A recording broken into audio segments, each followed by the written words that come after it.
Hey guys, this video is about solving quadratic equations by taking square roots. Alright, number one is pretty straightforward. We can unsquare this x by taking the square root. And we can do that as long as we do the same thing to both sides. Now, when you take the square root of both sides, please remember that your solution will be plus or minus. So put this little plus or minus on here, and I'll explain why in a second. But if you take the square root of x squared, that's just x, and of course we got the plus or minus, and the square root of 81 is 9. Now the reason why we needed the plus or minus, look back at the previous step when we had x squared equals 81. If I were to ask you, just use your common sense, what squared equals 81? Alright, you would probably say 9. 9 squared equals 81. So x would be 9. But what about negative 9? Would that work as well? Does negative 9 squared equal 81? Yes. Negative 9 squared equals 81 because a negative times a negative is a positive. Okay, so if I did negative 9 squared, that will also give me positive 81. So yeah, 9 works, but negative 9 also works. So if we didn't put the plus or minus on here, we would just be getting the 9. But we'd be leaving out another valid solution that does equal 81. And that happens every time, so we don't have to overthink it. Just when we take the square root of both sides, don't forget your plus or minus. Now, so problem number 2. Do not try to take the square root right now where there's a 2 sitting there. The square root of 2, that's a decimal, that's going to be a mess. Instead, you're going to want to divide both sides by 2 first. That way those 2's will cancel each other out. Now we have x squared equals 25. That's much more manageable. So we'll take the square root of both sides. Don't forget to the solution is plus or minus. So that's going to give us x equals plus or minus 5. By the way, this plus or minus 5 means x equals 5 or negative 5. And I would like you to write it separately like that. So looking back at the previous problem, I did it right here, but let me just officially put it with the rest. Okay, this means x equals 9 or negative 9. Write it like that. Okay, let's take a look at number 3. Now this one looks a little different because it's got the parentheses. But basically, I want you to treat the whole parentheses like a variable. So we're still going to add 9 to both sides to get the parentheses by itself. Okay, so far that gives me x minus 3 squared is equal to 9. Now if I want to unsquare this, this is the time when I will use my square root. Okay, don't forget to make it plus or minus radical 9. Okay, now that radical and the exponent cancel each other out, so I will have x minus 3 is equal to plus or minus 3. Square root of 9 is 3. Now I still have to get this x by itself, so I could do that by adding 3 to both sides to cancel these out. Now be careful, when you have plus or minus and you're adding something, this won't just be plus or minus 6. You can't add these because this is really two different numbers. For right now, just put the plus 3 in the front. Okay, if you do that, then what we have so far is x equals 3 plus or minus 3. Alright, see how I just put it in the front? Now, you can't leave it like this, so this is, if we write it separately, this means 3 plus 3 or 3 minus 3. Okay, we're just splitting up the plus or minus. But this is a sum that I can actually do. 3 plus 3 is 6. 3 minus 3 is 0. So x equals 6 or 0. Okay? Take a look at number 4. Again, treat the parentheses like a variable. Alright, so we have to get the parentheses by itself. So you should divide both sides by 2 to cancel out these 2's. So that will leave me with x plus 1 squared is equal to 4. Okay, now I can unsquare this by taking the square root of both sides. Don't forget your plus or minus. So that's going to give me x plus 1 is equal to plus or minus 2. So to get x by itself, we need to subtract 1 from both sides, and just put that negative 1 in the front.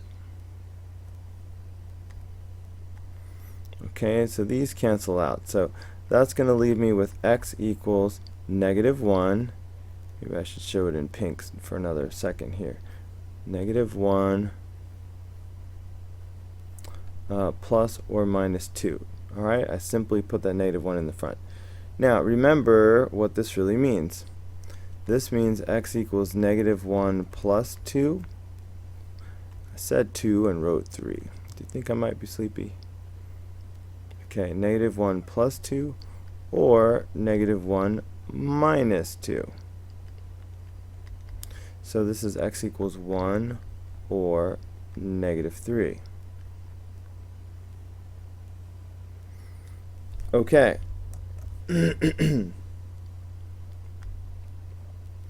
So that's number 4. What's next?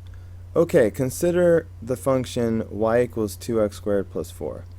To solve this equation, we would, subtract 4 from both sides. So that gives us 2x squared equals negative 4. And then we would divide both sides by 2. So that would give us x squared equals negative 2. Now, if I kept going from here, my next move would be to take the square root of both sides. Alright, to unsquare this. Okay, but you can't take the square root of a negative number. At least, oh yeah, don't forget your plus or minus. At least not without having imaginary numbers. So we talked about this briefly, but this would be plus or minus I square root of 2. We have imaginary numbers. What's up with that? Now, so remembering that compared to the parent function, y equals x squared, having this graph that's y equals 2x squared plus 4, this plus 4 is going to shift us up by 4. Alright, this 2 is also a vertical stretch, but it's shifted up by 4. So I want to see, looking at the graph and seeing how the original parent function would have been like down here at the origin. Alright, but thanks to that plus 4, it's shifted up by 4. So now it's sitting here. So looking at the graph, can you see any reason why we're getting these strange answers from the equation? Well, maybe if you understand that the solutions should be the zeros of the function. Okay, like imagine that the parabola were here. The solutions to the equation would be these numbers right here, like -1 and +1, where the x-intercepts are. But and even the parent function, which was sitting right here, it would have had one solution at 0. But with the graph being shifted up by 4, there are no x-intercepts. So there should be no 0. So that's why we're getting imaginary values because there is no real solution. Okay, and looking at it another way, look back at this part of the equation right here. Let me erase some of this stuff. X squared equals -2. Now if you square something, you're always going to get a positive number because a negative times a negative is positive. So there's no way you're going to square something and get a negative number. That's impossible. So that's another way to look at it. This is an unsolvable equation. There are no real solutions. That's why we see no x-intercepts here. There are no zeros. Okay? So you just need to write a couple sentences that describe that connection. Something like this would be good. Let's see, I think I'll type it in. This equation has no real solutions. That's why the graph has no zeros, no x-intercepts. Okay, something like this would be great.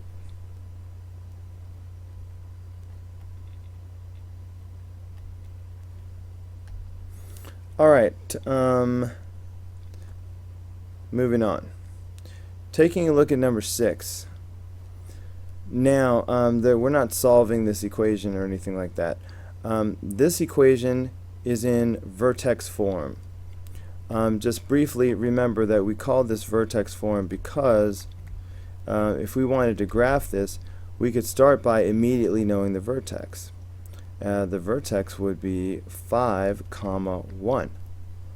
Remember, it's the opposite of this inside number, comma, the outside number. Alright, so 5, 1. But that's neither here nor there as far as what we need to do is take this vertex form and rewrite it in standard form.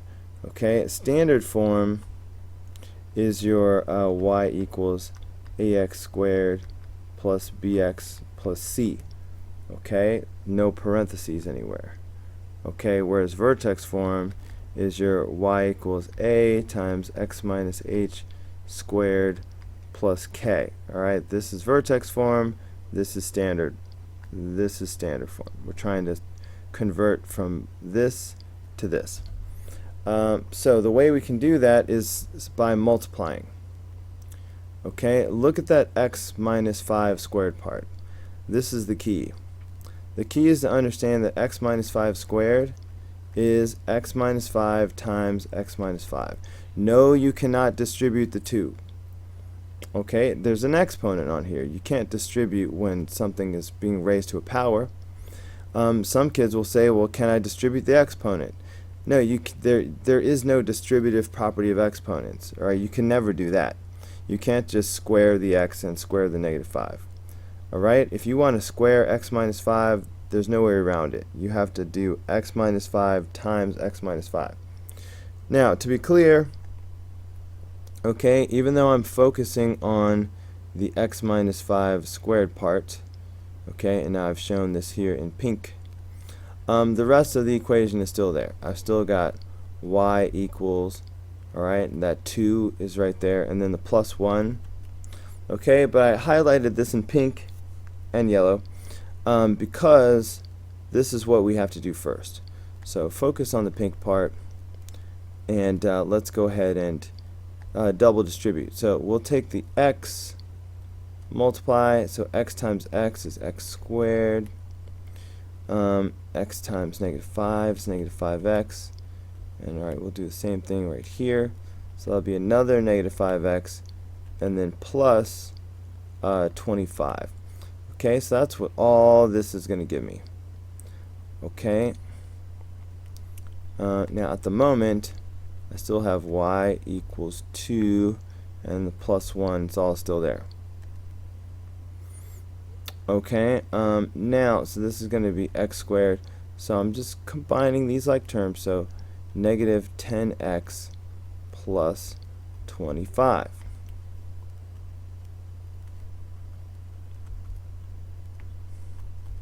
Alright, now that it's not being squared anymore, now I can distribute. Okay, so I'm going to take this 2 and I'm going to distribute. So that's going to give me 2x squared minus 20x plus 50. Alright, and I still got the plus 1 that I've been bringing down this whole time. So my final answer is going to be y equals 2x squared minus 20x plus 51. This would be that standard form we were looking for. Okay? And number 7. Here again, we cannot take this exponent and just square the x and square the 1. That's no good. Instead, we need to do x plus 1 times x plus 1. Alright? Now, let's treat this negative sign like a negative 1, as we often do. So I have y equals, and I've got that negative 1, and then I've got minus 4. But first we have to multiply these two together. So if we do that, remember this is a double distributive property happening.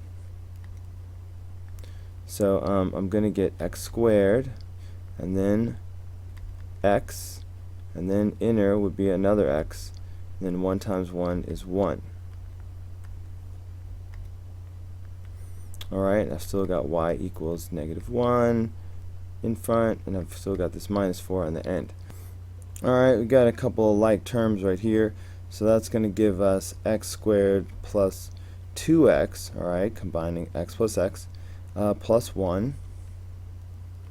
Alright, so that's what we get when we multiply x plus 1 times x plus 1. Now let's just bring down everything else. So I have y equals negative 1, alright, and then I've got the minus 4 here.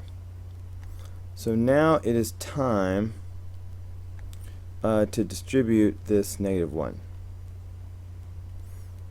Okay, so that's going to give me negative x squared minus 2x minus 1.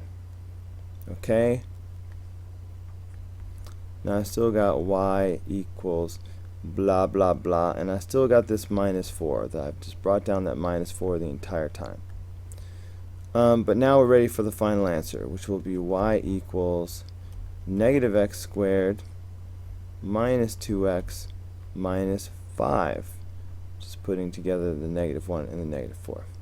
So this would be the standard form equation for number 7. Okay? And that is the end of this lesson. I hope it was helpful to you guys, and I will see you on the next video.